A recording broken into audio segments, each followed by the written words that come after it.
Magandang araw po sa inyo lahat. Pasensya na po, nag-concert talaga kami gabi. But anyway, magandang araw, Hong Kong! Gusto niyo ba umuwi ng Pilipinas?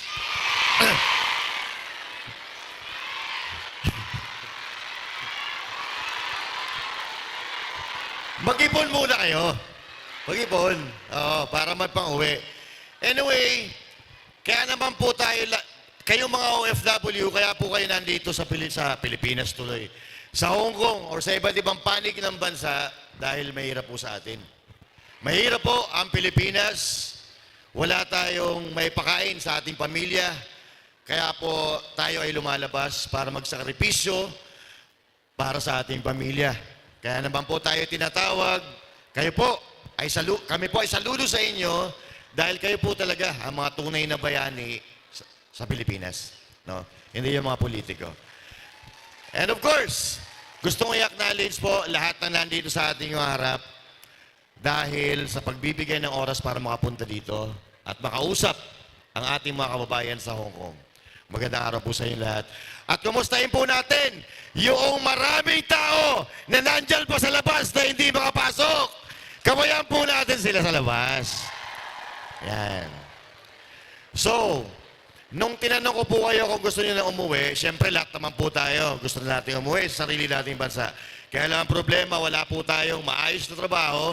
Wala po tayong maipakain sa ating pamilya dahil sa sobrang kahirapan. Now, bakit po tayo naghihirap? Paulit-ulit po tayo na hindi sumusunod sa tama. Paulit-ulit po tayo na hindi naniniwala sa mga nagpapayo po sa atin. No? Naglalagay po tayo ng mga hindi magandang halimbawa dyan sa ating gobyerno. Okay. Now, mga kababayan, nandito po tayo para pasalamatan si President Duterte na nagbigay sa ating bansa ng kahit papaano ay maunlad, tahimik, at may pagmamalaki nating Pilipinas. Tama po ba? Ipinagmalaki po ba natin ang Pilipinas noong si President Duterte ang presidente? Lahat po tayo naniniwala, no? Ngayon po ba, maniniwala pa rin tayo kay President Duterte? Ayun. Ang gagwapo nito nasa likod ko, eh. Oh. Nawala. Ang gagwapo nila, eh. Oh. Etong mga ito, gusto ni PRR dito, eh. Gusto rin po ba natin sila? Ayan. Pero, number one dyan, eh, si Pastor Apollo Sikibuloy. Kasi kami po, tulad ng sinabi ni Banat Bay kanina, kami po ay mga kritiko ni Pastor Apollo Sikibuloy. At kami po ay naimbitahan doon sa kanilang harian. At imbis na po kami ay kagalitan, kami po ay tinuring na kaibigan. Kaya po bilang kaibigan, ang susuklian namin, yung pagturing sa amin niya kaibigan, ng pagiging kaibigan din. At hanggang sa kahuli-huli niyang laban, tatayuan po namin. Dahil ganun po, ang tunay na kaibigan, hindi tinatraidor. Di ba? Now, pagka maraming pagkain sa Pilipinas, uuwi na po ba kayo? Ayun. Maraming pagkain kasi araw-araw kumakain tayo. Yun po ang pinagtatrabahuan natin, pagkain. Now, nung nasa nasa Kingdom of Jesus Christ, halos oras-oras kumakain kami. Oras-oras kumakain kami dahil napakaraming pagkain sa loob ng Kingdom of Jesus Christ. Nagtataka kami kung saan ang gagaling. Wala naman silang katungkulan sa gobyerno. Doon po kasi pumapasok yung zero corruption.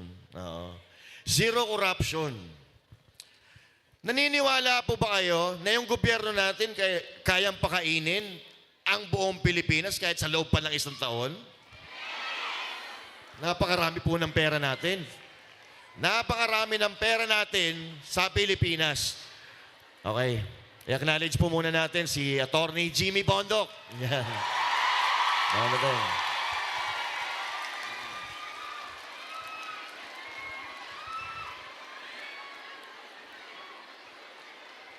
Okay, tuloy na natin. Ah, bakit hindi nagugutom ang mga taga kay OJC? Dahil marami po silang supply ng pagkain. At lahat po yan libre. Oh, gusto niyo pa ng libreng pagkain sa Pilipinas? Oh.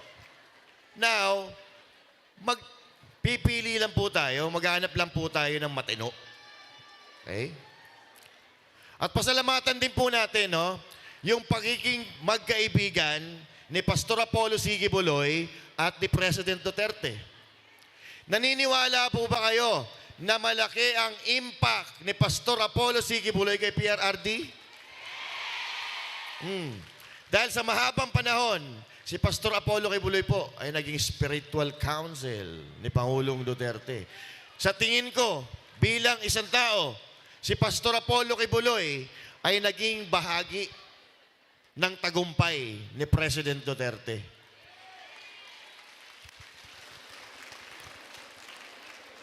Noong panahon ng pandemya, kahit yung mga kababayan natin hindi makapagtrabaho, mahihirap, hindi nagutom dahil pinakain ng gobyerno ni Duterte. Ngayon, mga kababayan, si Pastor Apollo Sige Buloy, although hindi po siya politiko, no? Hindi politiko si Pastor Apollo Kibuloy, pero marami siyang plano sa Pilipinas. Marami siyang plano at katulad ng kinuwento ni Sister Nori kanina, lahat ng plano ni Pastor Apollo Sige Buloy sa kanilang kingdom ay natupad sa kanilang kingdom. Totoo po ba? Hindi. Lahat po yan natupad. Sa tingin nyo, kung may paplanuhin si Pastor Apollo Sige Buloy sa Pilipinas, sa tingin nyo matutupad kaya? Dahil natupad po yung mga plano niya sa Kingdom of Jesus Christ eh. At dito, sa ating mga kababayan na mga magsasaka, ito na po ang pagkakataon natin na magkaroon po ng talagang susuporta sa inyo.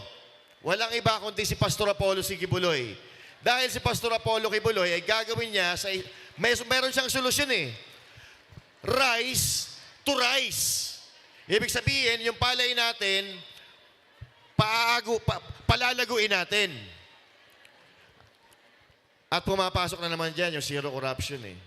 Pag hindi kinurap ang pera sa agrikultura, ibig sabihin, maganda po ang magiging resulta.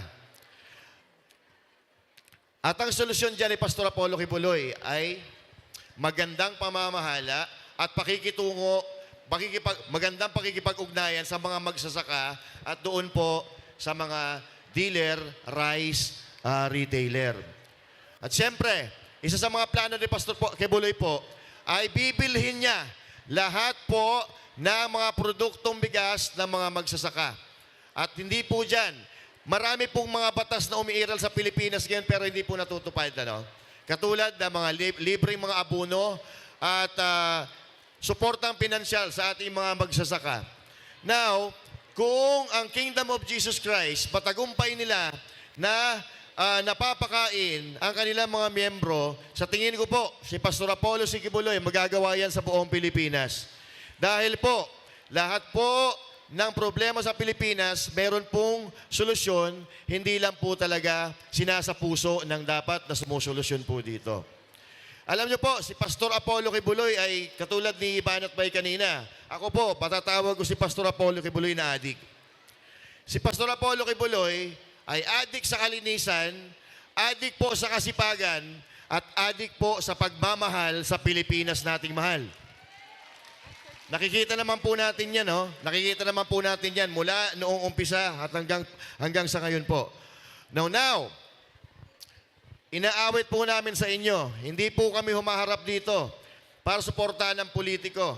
Humaharap po kami dito para suportahan nyo yung mga leader na pambato po natin. At siyempre, yung mga taong ito, ay nakakasiguro tayo na may pagmamahal sa Diyos at sa Pilipinas nating mahal.